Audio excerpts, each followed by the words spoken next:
Hello friends, welcome to K drama కథలు. అందరు ఎలా ఉన్నారండి?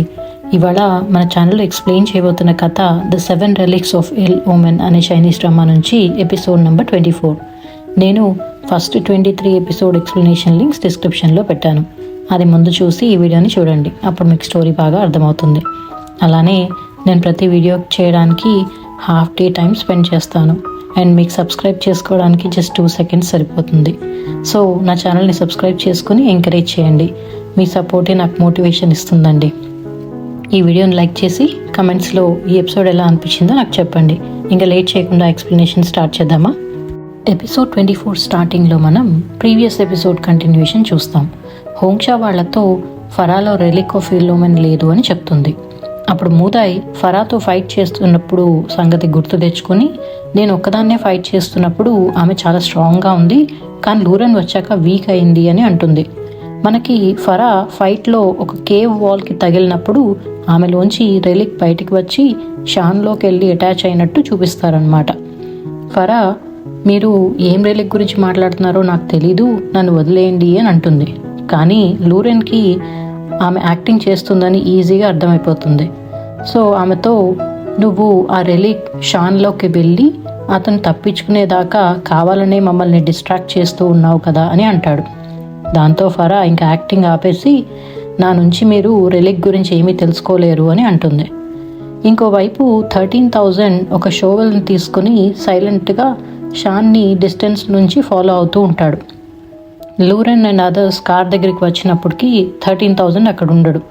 వాళ్ళు షాన్ 13,000 ఏమైనా చేశాడేమో అని అనుకునే లోపే 13,000 లూరెన్కి మెసేజ్లో అతను షాన్ని ఫాలో అవుతూ ఉన్నాడు అని, అట్లనే లొకేషన్ కూడా షేర్ చేస్తాడనమాట. షాన్ని ఫాలో చేస్తూ వెళ్ళిన 13,000కి సడన్గా షాన్ కనిపించడు. 13,000 అటు ఇటు వెతుకుతూ ఉన్నప్పుడు కరెక్ట్గా అతను వెనకాలే నుంచుని ఉంటాడనమాట.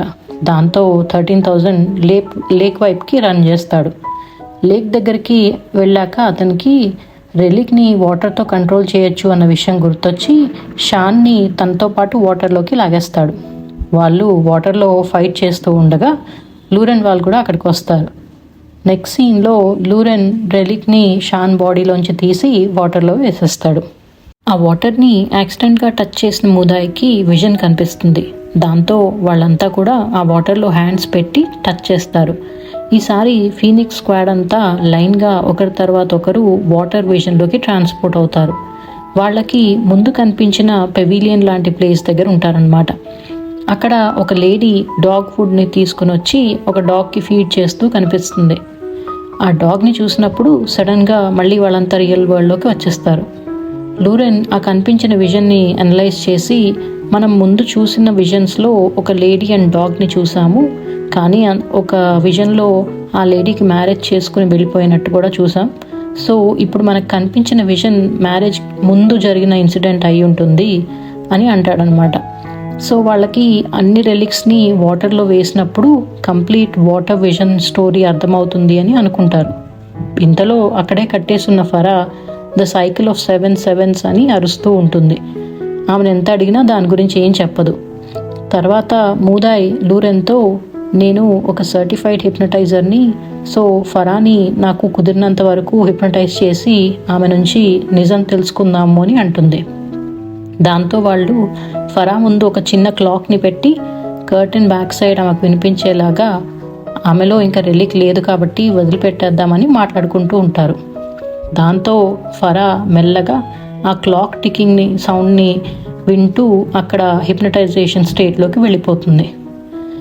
హిప్నటైజేషన్ స్టేట్లో ఫరా ఆ రెలిక్ని ఓన్లీ ఇమ్మోర్టల్ వుడెన్ స్క్రోల్స్తో క్యాప్చర్ చేసి ఫెంగ్ వాన్ లాన్ అనే లాక్తో ట్రాప్ చేయొచ్చు అని చెప్తుందన్నమాట. అలానే సైకిల్ ఆఫ్ 7 sevens అంటే ఆ రెలిక్ని వాళ్ళ బ్లడ్తో వాటర్లో 49 days వరకు మాత్రమే క్యాప్చర్ చేయగలరు అని, కొత్త రెలిక్ యాడ్ అయినప్పుడల్లా ఆ 49 days కౌంట్ డౌన్ మళ్ళీ స్టార్ట్ అవుతుంది అని చెప్తుంది. ఇక్కడ కాన్సెప్ట్ ఏంటంటే, ఫస్ట్ రెలిక్ క్యాప్చర్ చేసిన 49 days లోపే సెకండ్ రెలిక్ని కూడా క్యాప్చర్ చేస్తే మళ్ళీ 49 days వరకు వాటిని వాటర్లో కంట్రోల్ చేయొచ్చు అనమాట. అలా సెకండ్ థర్డ్ రెలిక్స్ని క్యాప్చర్ చేసినప్పుడల్లా కౌంటర్ మళ్ళీ 49 daysకి రీసెట్ అవుతూ ఉంటుంది. ఒకవేళ 49 డేస్లో ఏ రెలిక్ని క్యాప్చర్ చేయలేకపోతే వాటిని ఇంకా వాటర్లో కంట్రోల్ చేయలేరన్నమాట. నెక్స్ట్ సీన్లో రెలిక్ దొరకడంతో వాళ్ళు ఫరా అండ్ షాన్ని వదిలేస్తారు. ఫరా షాన్తో మన మ్యారేజ్ ఇంకా యూజ్లెస్, సో మళ్ళీ నా కళ్ళ ముందు కనిపించకు అని వార్నింగ్ ఇచ్చి అక్కడి నుంచి వెళ్ళిపోతుంది. ఇంకొక వైపు ఫీనిక్స్ స్క్వాడ్ని చూస్తాం. అక్కడ వాళ్ళు చబ్బీతో మా అందరిలో నీకు ఒక్కడికే పేరెంట్స్ ఉన్నారు, సో వాళ్ళని కలిసి రీకన్సైల్ చేసుకో, ఇక్కడ విలేజ్ దాకా వచ్చాం కదా అని కన్విన్స్ చేస్తారనమాట. అలానే అందరూ కలిసి మనీ ఇచ్చి పేరెంట్స్కి గిఫ్ట్ కొనివ్వమని చెప్తారు. అతన్ని హ్యాపీగా సాగరంపుతారనమాట పేరెంట్స్ ఇంటికి వెళ్ళమని. దాంతో చబ్బీ ఫైనల్గా ఇంటికి వెళ్ళి పేరెంట్స్కి సారీ చెప్పి టీయర్స్తో రీయునైట్ అవుతాడు పేరెంట్స్ని. నెక్స్ట్ సీన్లో లూరెన్, హోంగ్షా, మూదాయ్ అండ్ 13,000ని బరియల్ ఛాంబర్లో చూస్తాం. అక్కడ వాళ్ళకి బరీ చేసి ఉన్న స్టార్ లార్డ్ మమ్మీ కూడా కనిపిస్తుంది. అలానే ఆ ఛాంబర్ని బిల్డ్ చేసిన అతను పేరు సాంబా అని తెలుస్తుంది.